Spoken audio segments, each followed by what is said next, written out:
Assalamualaikum warahmatullahi wabarakatuh.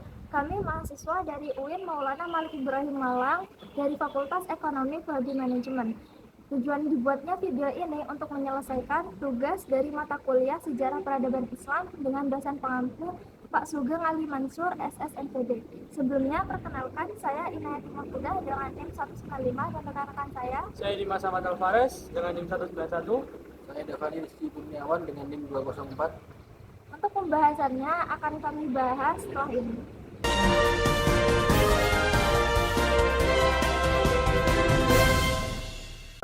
Selamat siang ladies and gentlemen. Saya Inayati Mahfudah dan saya sangat senang bisa berbagi informasi dengan Anda hari ini tentang kontribusi para pemikir ekonomi Islam pada masa kontemporer. Mari kita lihat lebih dekat bagaimana kontribusi para pemikir Islam ini dapat memberikan manfaat bagi kita semua.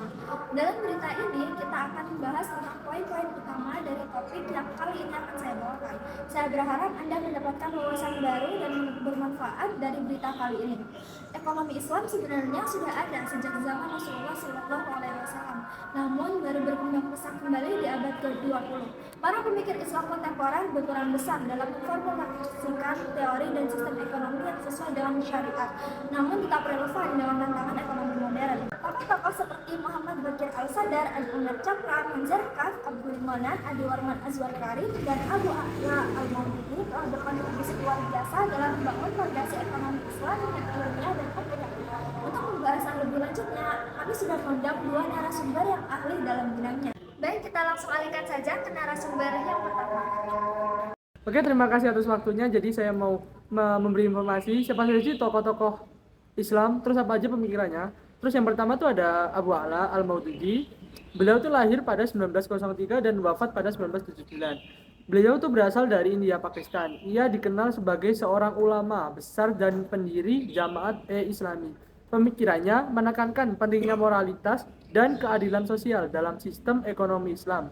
Menurutnya, ekonomi tidak boleh hanya berorientasi pada keuntungan, tetapi juga harus menjunjung tinggi nilai-nilai agama dan menolak segala bentuk eksploitasi manusia. Nah, yang kedua tuh ada Baqir Al-Sadar. Beliau lahir pada 1935 dan wafat pada 1980. Beliau adalah seorang ulama dan intelektual asal Irak yang dikenal lewat karya monumentalnya Istishhaduna atau Ekonomi Kita. Dalam pemikirannya, ia menolak sistem kapitalis dan sosialis karena dianggap tidak sesuai dengan prinsip Islam. Sebagai gantinya, ia menawarkan sistem ekonomi Islam yang menempatkan keadilan dan kesejahteraan sosial sebagai inti utama kehidupan ekonomi. Nah, yang ketiga itu tokohnya ada Adi Warman Azwar Karim. Beliau lahir pada 1963, merupakan tokoh ekonomi Islam asal Indonesia yang sangat berpengaruh. Ia dikenal sebagai akademisi, ekonom, dan penulis buku ekonomi mikro Islam serta sejarah pemikiran ekonomi Islam. Fokus pemikirannya ada pada penerapan teori ekonomi Islam dalam praktik nyata melalui pendidikan, kebijakan publik, dan gerakan ekonomi utama di Indonesia.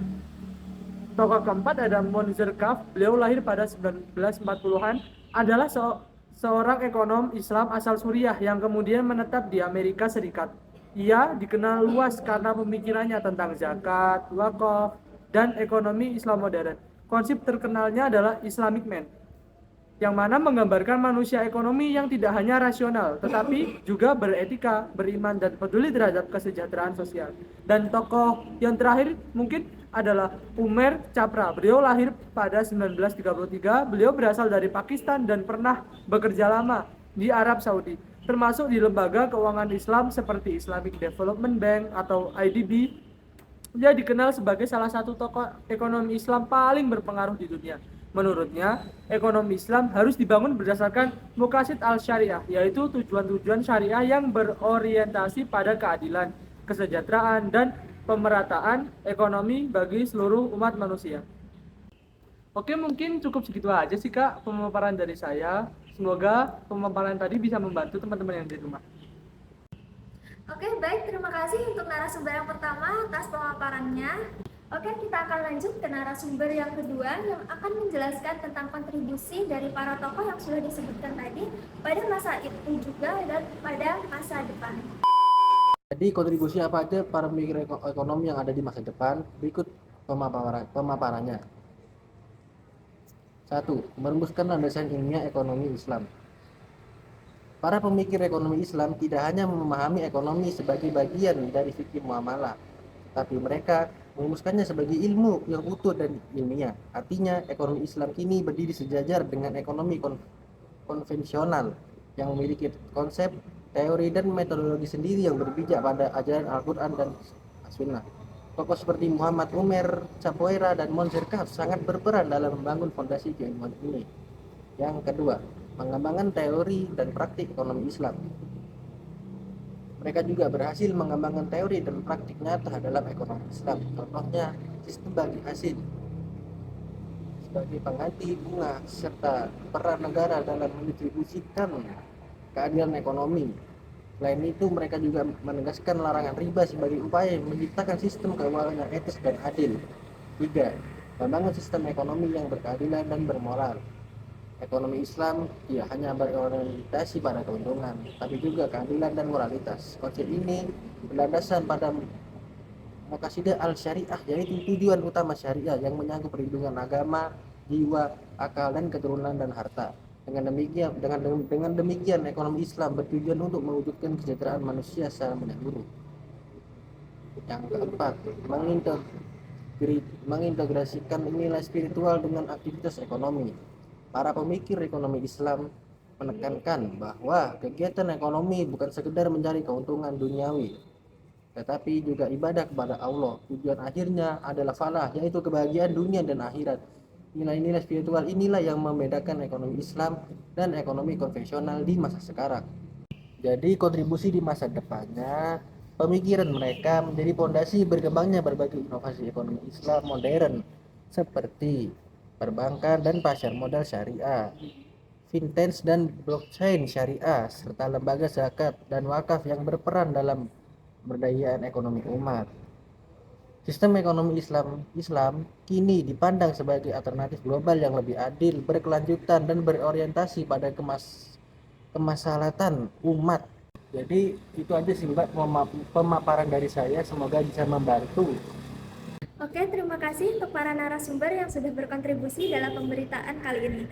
Jadi dari kedua pemaparan narasumber tadi dapat kita simpulkan bahwa pemikir ekonomi Islam kontemporer berhasil menjadikan ekonomi Islam sebagai sistem yang tidak hanya teoritis, tetapi juga praktis. Mereka menghadirkan keseimbangan antara aspek material dan spiritual dengan menekankan nilai keadilan, moralitas, dan kesejahteraan sosial. Dengan semangat ini, ekonomi Islam diharapkan terus berkembang menjadi solusi yang nyata bagi tantangan dunia modern. Semoga pemikiran para tokoh ini dapat menginspirasi kita semua untuk terus mengembangkan ekonomi Islam yang berkeadilan dan membawa keberkahan bagi umat manusia. Oke, mungkin cukup sekian pemberitaan kami kali ini. Saya Inayati Mahfudah sebagai presenter pamit undur diri dan sampai jumpa di lain waktu. Wassalamualaikum warahmatullahi wabarakatuh.